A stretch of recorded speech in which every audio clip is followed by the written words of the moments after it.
I want to welcome you to 2010. That number looks to me like something out of Buck Rogers. It just can't possibly be that far in the future, but here we are. Welcome back to Trinity Church. I hope you've had a wonderful Christmas and New Year's and are ready for this new year, because the next 60 to 90 days promise some momentous events for Trinity Church as we get ready to move back to our usual location. But I want to start this morning with a silly story about a Sunday school class. The teacher was finishing up the lesson that had been presented, and that she'd been teaching her kids about the Christmas story, about how Mary and Joseph had gone to Bethlehem, how Jesus had been born there in a stable, and they talked about the animals that were present. And the teacher asked her class, now who do you think was the most important woman in the Bible? And nobody said anything, and then one little boy said, Eve. But that was not the answer the teacher was expecting, but it was a biblical answer, wasn't it? And so the teacher asked, well, why did you say Eve? And he said, well, they named 2 days in the year after Eve. You know, Christmas Eve and New Year's Eve. My resolution is to give up cheesy humor for the new year.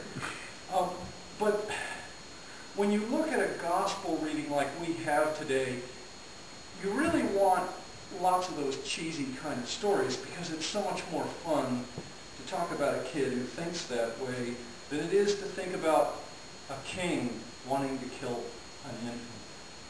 I mean, this is not an easy story to think about. And what is so curious about this story of the Holy Family's flight into Egypt is that it really comes after the story of the 3 wise men.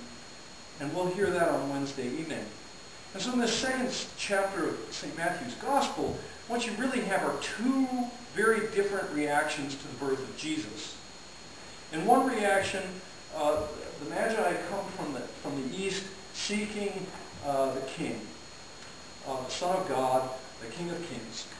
And it's a very positive reaction. But there's another reaction that we don't talk about as much. It's the reaction of another king, King Herod, who wants to kill him, because this new born king, this king of the Jews, is a threat to him.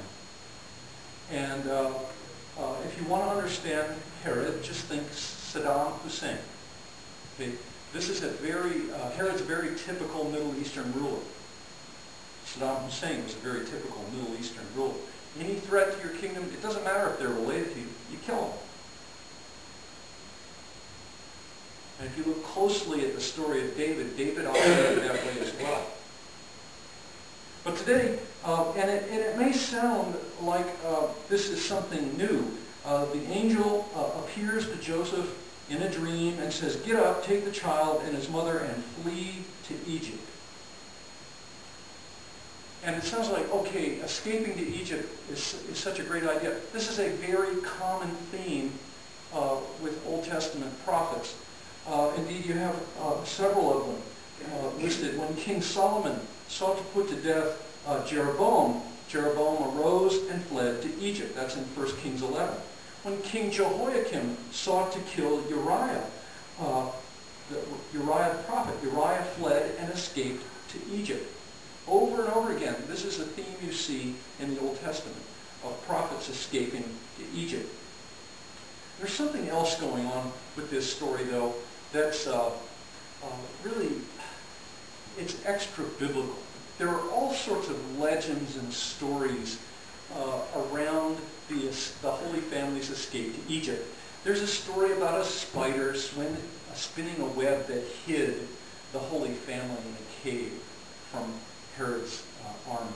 There's another story about dragons and how they behave to protect the Holy Family. And what it is it's the idea that the whole creation is receiving the newborn king. There's just one person who's got evil in his heart, and that's Herod. And so this story of the Holy Family's escape to Egypt tugs at us in a number of ways. And, you know, one of the ways it tugs at us is all of us who've had children, all of us who've had to go do something odd for the government, you know, go to Bethlehem for the census and live in a stable for a while, that's not what you want for your family at the beginning, is it? You want to be well received. You want your neighbors to be friendly. You want to develop a wonderful relationship with them so that you have some kind of life together. And Herod wants to kill him. And the reason they are able to survive is because of Joseph. Joseph is an upright man, and he was very particular about being obedient to the law. And when the angel, the messenger of God, speaks to him, he is obedient. And he does what God asks him to do. He takes his family and escapes to Egypt. And then you have, the story continues. When Herod died, behold, an angel of the Lord appeared in a dream to Joseph in Egypt, saying, "Get up, take the child and his mother, and go back to the land of Israel. For those who are seeking the child's life are dead."